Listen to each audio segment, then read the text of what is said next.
नमस्कार, जनवार्तामध्ये आपल्या सगळ्यांचं स्वागत। सर्वप्रथम पाहूयात ठळक बातम्या।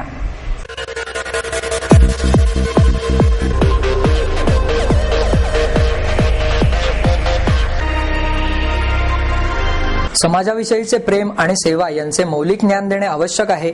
माजी पोलीस महासंचालिका डॉक्टर किरण बेदी यांचं मत। अंडरवर्ल्ड आणि कोंढवा पोलिसांच्या निषेधार्थ कोंढवा शेतकऱ्यांचे उपोषण। दिल्ली येथून येणाऱ्या रुस्तम-ए-हिंद अमोल बुचडेचे जल्लोषात स्वागत। लेखकांनी वाचकांच्या नजरेतून पाहून सोपे लेखन करावे, प्रसिद्ध कवी संदीप खरे यांचं प्रतिपादन। आणि विद्यार्थी केंद्रातील भ्रष्टाचाराकडे लक्ष देण्याकरता महाराष्ट्र नवनिर्माण सेनेच्या वतीने आंदोलन। समाजाविषयीचे प्रेम आणि सेवा यांचे मौलिक ज्ञान देणे आवश्यक आहे, असे मत माजी पोलीस महासंचालिका डॉक्टर किरण बेदी यांनी व्यक्त केले। सेवा सिद्धी संस्थेच्या वतीने 151 जैन महिला मंडळांच्या महिला मेळाव्याचे आयोजन गणेश कला क्रीडा मंच येथे करण्यात आले। यावेळी कार्यक्रमाच्या अध्यक्षस्थानी राजश्री पारख, हिना शहा, सुषमा लुंकड आदी उपस्थित होत्या। तसेच कार्यक्रमाच्या आयोजिका रोशनी जैन, शाहू मोडक प्रतिष्ठानच्या संचालिका प्रतिभा मोडक आदी उपस्थित होते। यावेळी बोलताना डॉक्टर बेदी म्हणाल्या, परिवर्तनाची खरी ताकद म्हणजे महिला शक्ती। बिहार सारख्या राज्यात शाळेत जाणाऱ्या मुलींना, महिलांना आणि मातांना संरक्षण मिळाले। कायदा आणि सुस्थितीची परिस्थिती सुधारल्यामुळेच त्या सहजपणे फिरू शकल्या आणि त्यामुळेच परिवर्तनाला मदत झाली। महाराष्ट्रातही महिलांना आपल्या ताकदीचा उपयोग करून निवडणुकांमध्ये इमानदार, सुरक्षा देणाऱ्या, न्याय देणाऱ्या, चारित्र्यवान उमेदवारालाच मतदान व्हावे। मग तो पुरुष असो वा स्त्री, दोन्ही लायक वाटत नसले तर मतदान न करता निगेटिव्ह वोटिंगचा हक्क बजवावा। आयुष्यात स्वतःपुरता विचार न करता इतरांचा विचार करणे महत्त्वाचे आहे।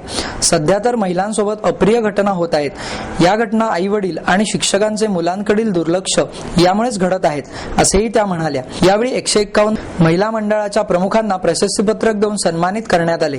कार्यक्रमाचे प्रास्ताविक आणि आभार रोशनी जैन यांनी केले।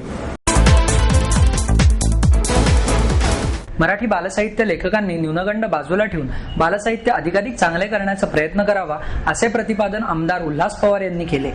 ज्येष्ठ बालसाहित्यिक दत्ता टोळ यांच्या अमृत महोत्सवानिमित्त यशवंतराव प्रतिष्ठानच्या वतीने ज्येष्ठ साहित्यिक दमा मिराजदार यांच्या हस्ते टोळ यांचा सत्कार करण्यात आला। यावेळी ज्येष्ठ साहित्यिक शंकर सारडा, प्रतिष्ठानचे पदाधिकारी व म्हाडाचे अध्यक्ष अंकुश काकडे आदी मान्यवर उपस्थित होते। यावेळी बोलताना पवार म्हणाले, मुंबई महानगरपालिकेच्या मराठी माध्यमाच्या सुमारे 400 शाळा गेल्या काही वर्षात बंद पडल्या आहेत। याउलट इंग्रजी माध्यमाच्या शाळांमध्ये विद्यार्थ्यांची संख्या वाढत आहे। त्यामुळे पाठांतरातून व कवितेतून बालवयात होणारे संस्कार थंडावत चालले आहेत। सध्या बालसाहित्यातील पाठांतराची प्रक्रिया थंडावत चालली आहे। त्यासाठी बालसाहित्य लेखकांनी न्यूनगंड बाजूला ठेवून बालसाहित्याची चळवळ वाढवण्यासाठी प्रयत्न केला पाहिजे। सत्काराला उत्तर देताना टोळ यांना बालसाहित्यातील पुढील काळात नोबेल पुरस्कार मिळावा, अशी इच्छा पवार यांनी यावेळी व्यक्त केली। अंडरवर्ल्ड आणि कोंढवा पोलिसांच्या निषेधार्थ शेतकऱ्यांचे उपोषण सुरू आहे। अंडरवर्ल्डशी संबंधित लँड माफियांकडून आपली जमीन लाटली गेली असून त्यांच्या विरोधात उच्च न्यायालयात दाद मागितल्यामुळे आपल्याला धमक्या दिल्या जात आहेत आणि पोलीस या लँड माफियांची पाठराखण करत आहेत, असा आरोप करून कोंढवा येथील शेतकरी मंदार मोघे, अमित मुळे, विनायक सावंत यांच्यासह अनेक शेतकऱ्यांतर्फे कोंढवा पोलीस ठाण्यासमोर उपोषण करण्यात आले।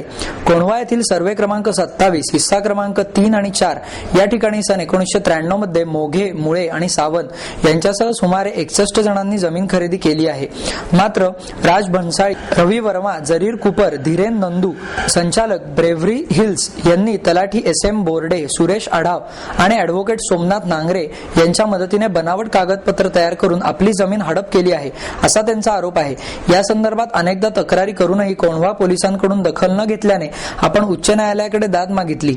उच्च न्यायालयाच्या आदेशानुसार या सर्वांवर 8 डिसेंबरला कोंढवा पोलीस ठाण्यात गुन्हा दाखल करण्यात आला। मात्र या लँड माफियांवर पोलीस कोणतीही ठोस कारवाई करीत नसल्यामुळे ते राजरोसपणे वावरत असून त्यांच्यापासून आपल्या जीवाला धोका आहे। गुन्हेगारी टोळ्या आणि पोलीस यांच्याशी असलेल्या संबंधामुळे राजरोस हिंडणारे हे लँड माफिया आम्हाला जीवे मारण्याच्या धमक्या देत आहेत, तर या संदर्भात पोलिसांकडून उडवाउडवीची उत्तरे दिली जात आहेत। गुंड्यांच्या या धमक्यांना घाबरून आणि पोलीसही त्यांची पाठराखण करीत असल्याने अनेक शेतकरी तक्रारी करण्यासाठी पुढे येत नाहीत। सध्या त्यांच्यापैकी केवळ 25 जण आपल्या हक्कासाठी संघर्ष करीत असल्याचे त्यांनी सांगितले। संघटित गुन्हेगारी टोळ्यांशी संबंध असलेल्या आणि लाखो रुपयांच्या फसवणूक फसवणुकीचे गुन्हे दाखल असलेल्या या लँड माफियांना काही पोलीस अधिकाऱ्यांचे संरक्षण असल्याने आम्ही आणि आमचे कुटुंबीय भयभीत असून आम्हाला संरक्षण मिळावे, लँड माफियांना अटक व्हावी आणि आम्हाला न्याय मिळावा अशी मागणी मोघे, मुळे आणि सावंत व इतर शेतकऱ्यांनी केली। याबाबत अधिक माहिती देताना शेतकऱ्यांचे समन्वयक सुनील नलावडे म्हणाले, आमची 61 शेतकऱ्यांची जमीन खोट्या सह्या करून आणि बनावट कागदपत्र तयार करून बेवर्ली हिल्स रिअलिटी प्रायव्हेट लिमिटेडचे संचालक धीरेन नंदू, राज बनसाळी, रवी वर्मा, बाबा कुपर, जरीन कुपर या लोकांनी बळकावलेली आहे आणि त्याच्या FIR पोलीस स्टेशनला नोंद असताना सुद्धा पोलीस या लोकांना अटक करत नाहीत। 8 तारखेला FIR झालेला आहे, आज 22 तारीख आहे, आजपर्यंत या लोकांना अटक झाली नाही, त्यांच्यावर कोणत्याही प्रकारची कारवाई झाली नाही आणि प्रकरणाची चौकशी सुद्धा झालेली नाही। म्हणून आज आम्ही इथे उपोषणाला बसलेलो आहोत। आमची मागणी अशी आहे की या लोकांना अटक करावी आणि आमची जमीन आम्हाला परत मिळवून द्यावी, यासाठी आम्ही आज उपोषण करीत आहोत। जोपर्यंत या लोकांना अटक होत नाही तोपर्यंत आम्ही उपोषण चालूच ठेवणार आहोत। या प्रकरणासंदर्भात बोलताना सहाय्यक पोलीस आयुक्त VT पवार म्हणाले, कोणावरही अन्याय होऊ नये म्हणून यासाठी सखोल चौकशी करण्यात येईल, त्याचप्रमाणे यासाठी एक स्वतंत्र टीम तयार करण्यात आलेली आहे। तर आम्ही या गुन्ह्यामध्ये तपासासाठी बराच वेळ लागणार आहे, त्याच्यासाठी आम्ही टीम तयार केलेली आहे आणि आज 16 वर्ष झालेले आहेत या सगळ्या व्यवहाराला। तेव्हापासून आम्हाला तपास करायचा आहे, त्याचे मूळ मालक शोधून काढायचे आहेत आणि तहसील ऑफिस, रजिस्ट्री ऑफिस, सब रजिस्ट्रार ऑफिस या सर्व ऑफिसमध्ये जाऊन त्याचे मूळ केस पेपर कलेक्ट करायचे आहेत आणि जवळपास याला 67 लोक आतापर्यंत त्याच्यामध्ये हिस्सेदार आहेत, त्यांचे सर्व मूळ केस पेपर्स काढायचे आहेत। ते वेळ लागणार आहे आणि त्या अनुषंगाने आता आम्ही तपास सुरू केलेला आहे। राज्यात महिलांवरील अत्याचारात वाढ झाल्यामुळे गृहराज्यमंत्री RR पाटील यांच्या विरोधात भारिप बहुजन महासंघाच्या महिला कार्यकर्त्यांच्या वतीने निदर्शने करण्यात आली। सिंहगड रोडवरील साने गुरुजी स्मारक येथे पुस्तक प्रकाशनासाठी RR पाटील येणार होते, त्यावेळेस भारिप बहुजन महासंघ पुणे शहर अध्यक्षा ॲडव्होकेट वैशाली चांदणे यांच्या नेतृत्वाखाली हे निदर्शन करण्यात आले। यावेळी त्यांना आणि त्यांच्या महिला कार्यकर्त्यांना पोलिसांनी ताब्यात घेतले आणि नंतर त्यांना सोडून देण्यात आले। भारतीय महिला शक्ती केंद्राचा विजय असो, महिलांवरील अत्याचार, शहरातील गुंडगिरी, वाढती गुन्हेगारी, अवैध धंदे बंद झालेच पाहिजेत, तसेच असल्या सरकारचे करायचे काय, खाली डोकं वर पाय अशा प्रकारच्या विविध प्रकारच्या घोषणा यावेळी देण्यात आल्या।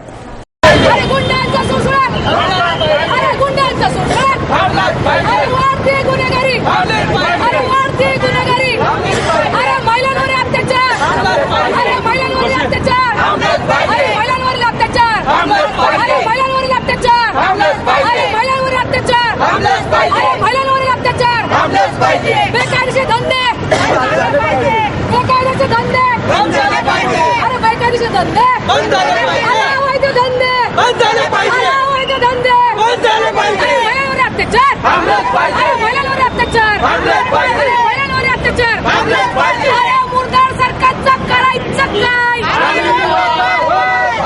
अरे मुर्दार सरकारचं करायचं काय, अरे मुर्दार सरकारचं करायचं काय।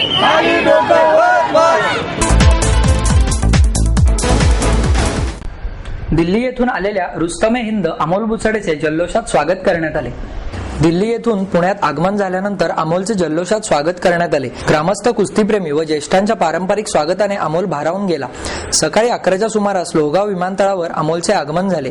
यावेळी अमोल बुचडे म्हणाले, आंतरराष्ट्रीय प्रशिक्षकाच्या मार्गदर्शनाखाली प्रशिक्षण घेण्याची मनापासून इच्छा आहे, परंतु परदेशात महिनाभर राहणे परवडण्यासारखे नाही। शासनाने जर आर्थिक मदत केली तरच ते शक्य होईल, असेही त्यांनी सांगितले। यावेळी अमोलची आई रंजना, बहीण राजश्री कलाटे, स्वाती कलाटे, भाऊ कपिलसह सूसचे सरपंच सुहास भोते आदी उपस्थित होते। विमानतळावरून ते थेट श्रीमंत दगडूशेठ हलवाई गणपती मंदिरात पोहोचले। आरती करून त्यांनी गणरायाचे आशीर्वाद घेतले। यावेळी ट्रस्टचे हेमंत रासने यांनी त्यांचा सत्कार केला। या स्पर्धेच्या ॲक्च्युली जी गत महिन्यात झाली स्पर्धा हिंद केसरी, त्या स्पर्धेसाठी मी पंजाब या ठिकाणी 3 महिने प्रॅक्टिसला गेलो होतो. तर अनपेक्षितपणे आलेल्या या स्पर्धेमध्ये मला हिंद केसरीसाठी जो सराव केला होता त्या सरावाचाच उपयोग या स्पर्धेमध्ये झाला. माझा सराव चालूच होता. माझे तालमीतील सहकारी हे वेळोवेळी माझ्याशी म्हणजे मला आळस आला असताना देखील ते मला उठून सरावाला न्यायचे. म्हणजे त्यांचीच इच्छा आणि सर्व गावकरी आणि सर्व भागातले हितचिंतक यांच्यामुळेच हे सगळं घडून आले. असं पुढच्या आंतरराष्ट्रीय स्तरावर चांगली कामगिरी करण्याची माझी इच्छा आहे आणि त्यासाठी मी प्रयत्नशील राहील. सचिन तुम्ही हातात घ्या पुढं. 1 मिनिट सगळे सुनील भाऊ, सचिन नीट लाईट दे ना. सुनील भाऊ 1 मिनिट 1 मिनिट.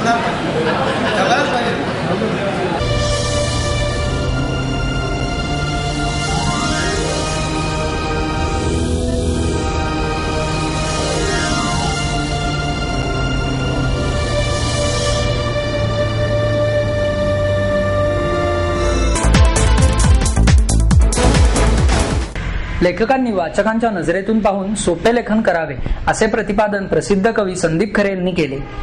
कॉन्टिनेंटल प्रकाशनाच्या वतीने डॉक्टर गोविंद काणेगावकर लिखित इंग्लिश इंद्रधनुष्य या कथासंग्रहाचे प्रकाशन ज्येष्ठ गायिका अनुराधा मराठे यांच्या हस्ते करण्यात आले. यावेळी विजया काणेगावकर, राम सातपुते, संदीप खरे आदी मान्यवर उपस्थित होते. यावेळी बोलताना संदीप खरे म्हणाले, जे हृदयीचे सहजी ते हृदयी घातिले हे सूत्र अंगीकार लेखकाने सगळ्यांना शहाणे करून सोडावे हा साहित्य निर्मिती मागील मुख्य उद्देश असतो. आपले अनुभव शब्दबद्ध करून वाचकांना अधिक समृद्ध करण्यासाठी त्यांच्या डोळ्यातून जग पाहून सोपे लेखन करावे. तसेच लेखकाची जीवन पद्धती आणि विचारशैलीनुसार त्याच्या लेखनाचे विषय आणि लेखनशैली ठरते असेही संदीपने यावेळी सांगितले. यावेळी अनुराधा मराठे यांनी आपले मनोगत व्यक्त केले. कार्यक्रमाचे सूत्रसंचालन देवयानी अभ्यंकर यांनी केले. डॉक्टर गोविंद काणेगावकर यांनी प्रास्ताविक केले तर राम सातपुते यांनी आभार मानले. विद्यार्थी केंद्रातील भ्रष्टाचाराकडे लक्ष देण्याकरता महाराष्ट्र नवनिर्माण सेनेच्या वतीने आंदोलन करण्यात आले. विद्यापीठ व महाविद्यालयांचे मूल्यांकन करणारी नॅक समिती, शिक्षण संस्थांनी शैक्षणिक कार्य चांगल्या रीतीने करावे म्हणून अंकुश ठेवणारी विद्यार्थी संघटना व विद्यापीठ प्रशासन हे 3 शिक्षण क्षेत्रातील महत्वाचे घटक असून वास्तव्य स्थितीपासून भरकटले असल्याचे चित्र अशी चर्चा पुणे विद्यापीठात केली गेली. महाराष्ट्र नवनिर्माण विद्यार्थी सेनेच्या कार्यकर्त्यांनी आज आंतरराष्ट्रीय विद्यार्थी केंद्रातील भ्रष्टाचाराकडे लक्ष केंद्रित करण्यासाठी आंदोलन केले. तसेच या प्रकरणातील दोषींवर कारवाई करण्याची अपेक्षा विद्यापीठाची पाहणी करण्यासाठी आलेले नॅक समितीचे अध्यक्ष प्राध्यापक त्यागराजन यांनी व्यक्त केली. मात्र समितीचे सदस्य यात काहीही करू शकणार नसताना त्यांच्याकडून ही अपेक्षा बाळगण्यात आली. विद्यापीठ प्रशासनातील अधिकाऱ्यांनीही समितीच्या सदस्यांना आंदोलनकर्त्या विद्यार्थ्यांची भेट घेण्यासाठी आणले. मात्र हे संयुक्तिक नव्हते.